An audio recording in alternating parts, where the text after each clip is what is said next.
Ever since man has looked up into the stars, he has seen strange objects in the skies. But the search for proof of extraterrestrial intelligence has produced disappointing results. The best so-called evidence has only been a few photographs and film clips. But now, all that's about to change. Since 1985, more than 15 million Americans have reportedly witnessed unidentified flying objects. But despite the seemingly overwhelming evidence, mainstream science has chosen to ignore the subject. But now, for the first time in history, one of the greatest mysteries of this century is unraveling.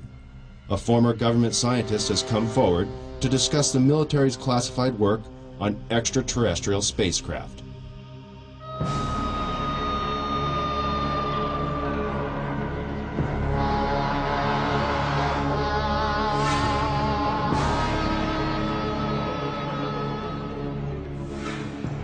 Human advances in technology have exploded in a million directions and show no signs of slowing down. The ever-increasing pace of achievement in the last several decades is unparalleled in human history. The high cost of developing and producing these technologies has limited the number of contenders from the private sector, leaving the government and large corporate businesses on the cutting edge of new discoveries. Always in the public eye, big business competes for high-paying contracts, working night and day to invent or further develop the next big thing to satisfy the masses. The government, on the other hand, must conceal information concerning national security that, for obvious reasons, should not be public knowledge. But when it comes to matters concerning the welfare of our planet, the living beings on it, or potential clues to the mysteries of the universe, many believe it should be our right to know. The end of World War II and the invention of the atomic bomb signaled a new era of international mistrust. Since the earliest days of the Cold War, which coincides with the Roswell incident and the start of the modern UFO era, the military has been especially secretive about its advances and achievements, while always searching for the perfect weapon or super sophisticated tool of espionage.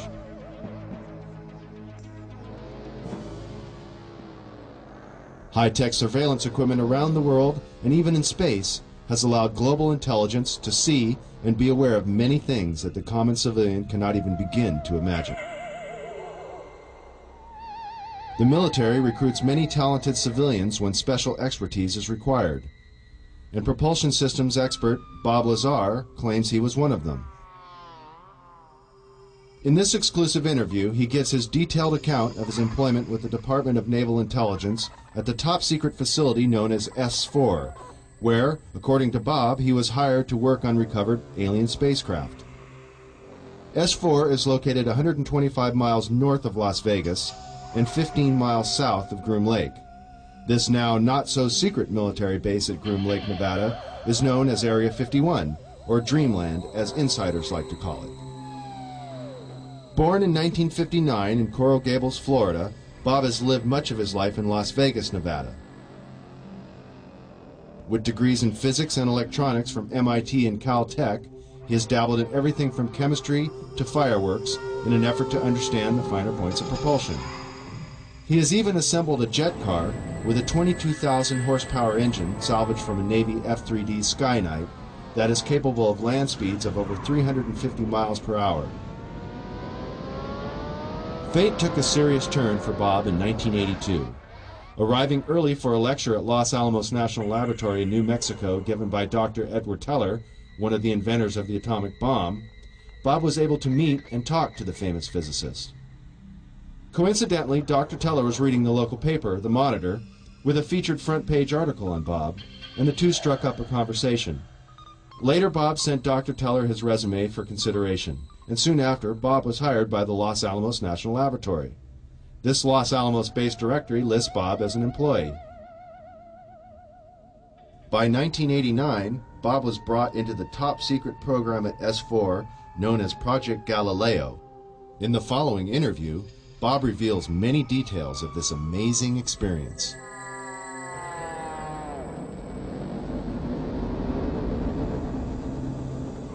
Did you witness any disk technology at Area 51?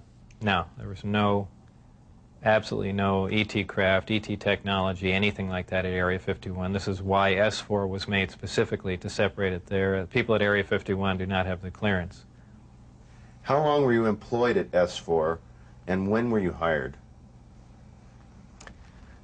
When was I hired at S4? I guess early '89, and I was probably there only about 6 months or so, on a very infrequent basis.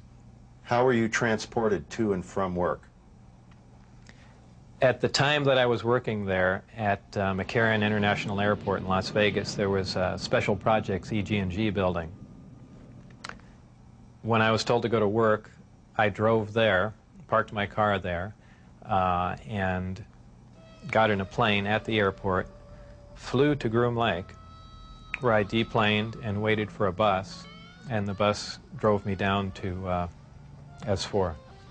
The S4 facility is an area just off the Papoose lake bed, dry lake bed, and it consists of 9 hangars. The hangars have sloped doors on them with a sand texture coating. Around the opposite end of the hangars, there's the standard entrance where you're dropped off at, go through a security check, and inside there's a small complex. There is some office space, there's several laboratories, the hangars themselves, of course, and a few other places. I didn't have free rein to go wherever I wanted to. Everywhere I went to, I was essentially escorted, so that was really all about that I saw.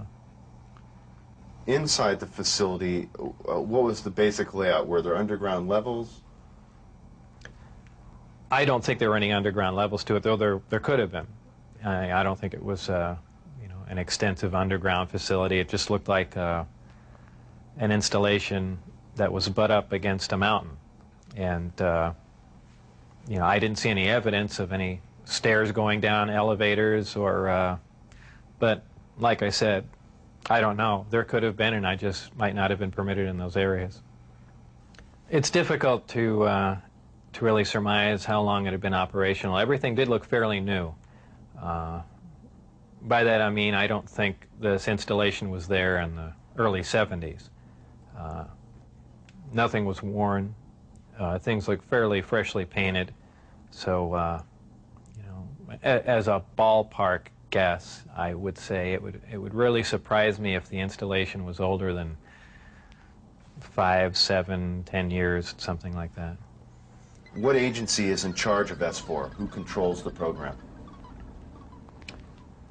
I was paid by the Department of Naval Intelligence, and what they're doing, researching extraterrestrial craft, is beyond me, but that's where my checks came from, so I can only assume that they were in charge of that.